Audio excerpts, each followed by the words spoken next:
Hi guys, thanks for tuning in to another episode of Nuggets News. In this video I want to examine some realistic price expectations for Bitcoin. Now we often read these exaggerated estimates. I'm not one for clickbait, I don't buy into hype. If you followed my work, you know my analysis is based on that bottom-up fundamental style approach, but I want to talk about where Bitcoin fits into the world of technology and investing, whether we even should be comparing it to the market cap of stocks, forex or other global financial assets. And if you followed my work, you know that I think this blockchain, cryptography, encryption technology is a once-in-a-lifetime paradigm shift. We're part of this unique opportunity. I'll talk about where I see this going in the coming years and what's possible. So the market cap of Bitcoin is currently around $100 billion. Let's just use that round number as we move through the presentation. And the market cap of all crypto around $170 billion. So if you talk to any fund manager, they'll tell you that tech is the future. Everyone knows that that's where the growth is going to come from as we move forward. So the other day we saw the Nasdaq 100 add $200 billion in market cap in one day.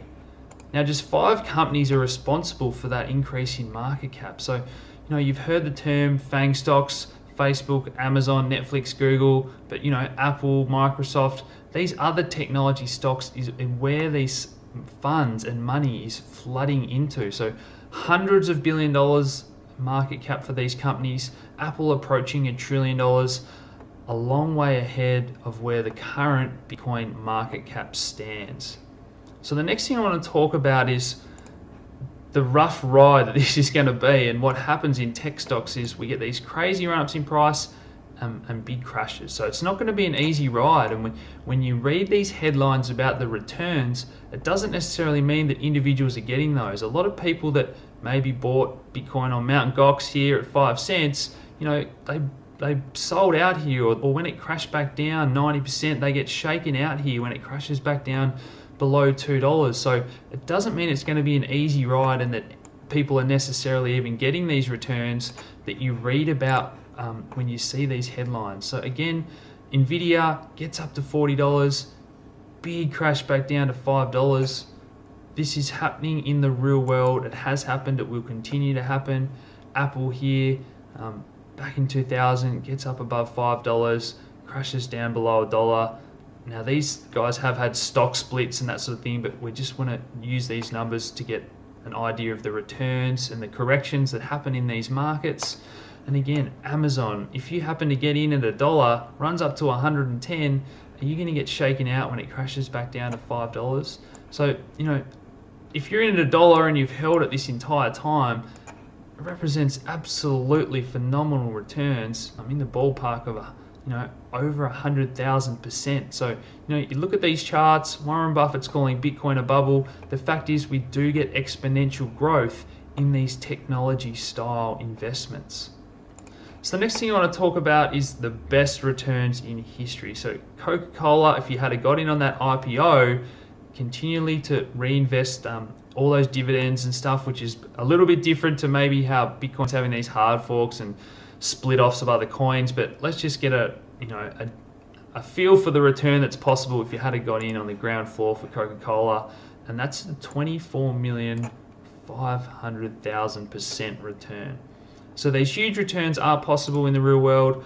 I think we're a long way off calling Bitcoin a bubble and that sort of thing, but I don't think we should even be comparing it to the market cap of stocks. So I think Bitcoin, once you understand what it is, the protocol, it's software, we're investing in the internet itself in the early days, okay? We're not buying shares in a company. So that's why I don't think comparing it to the market cap of these stocks is even the best comparison. So I think Bitcoin is fighting for that currency aspect, forex reserves. So we see India banning cash, Greek banks shutting down, limiting ATM withdrawals. We've seen, capital controls in China, India. These countries have got 1 billion people, 20 million Bitcoins circulating. If we start to capture those markets, let's have a look at what sort of growth we could expect. So this is from June, so the market cap of Bitcoin and cryptos is slightly out of date there, but the market cap of gold, physical money and stock markets, and all money sloshing around is what I think we should be concentrating on.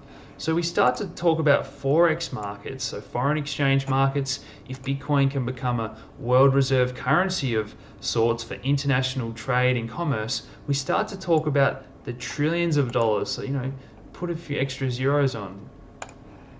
So let's just have a look at the market cap of different assets. So each of these black squares represents $100 billion, which is basically the size of crypto. So silver there, you guys know I'm a huge fan of silver. So that's cryptocurrency. There's some of those bigger companies we took a look at. The world's richest 50 people. What happens if like a few of those decide to buy a large stake in Bitcoin? The market cap has got so much room to grow. So there's that comparison of currency. So again, gold market cap and the market cap of all currency around 7.7 trillion. We divide that by 20 million Bitcoins, that gets us a price of $385,000 per Bitcoin. And again, I think we're going for even bigger than that. So the stock market, the crypto market cap, all these unique projects I've covered, I think that crypto is going to become a sort of stock market, its own investing market, as all these projects continue to grow as well. So global money supply, this is what we're really aiming at, our best case scenario. $90 trillion, that would give each Bitcoin a price of around $4.5 million. So let's say that Bitcoin can capture 20% of global money supply. That gives us $1 million per Bitcoin. And again, if we want to go into global debt, those numbers start to get staggering. Real estate markets, derivatives, this is scary. Some of the estimates are up to $1 quadrillion, and that puts each Bitcoin price, in the millions of dollars or thousands of millions of dollars. So, I don't think we're going to get anywhere near that big, but I just want to show you that this is how much money is sloshing around the world in these different asset classes, debt markets, forex reserves, and that's what I think is possible. So, this is all best case scenario stuff. We're assuming that governments don't outlaw Bitcoin or cryptocurrency, issue their own. There's going to be corrections along the way. As we've seen, 80-90% corrections have already happened in Bitcoin. They may continue to happen. So it's not going to be an easy ride, but hopefully I've painted you a picture about what is possible for the market cap of cryptocurrency, its limited supply, how much money is sloshing around the world. That continues to increase with the way that central banks are printing money at the moment. So maybe it is possible that we see $1 million Bitcoin in the coming years. So thanks for tuning in, guys. Please hit like, subscribe if you haven't already, share these videos around, and as always, thanks for tuning in, guys. Cheers.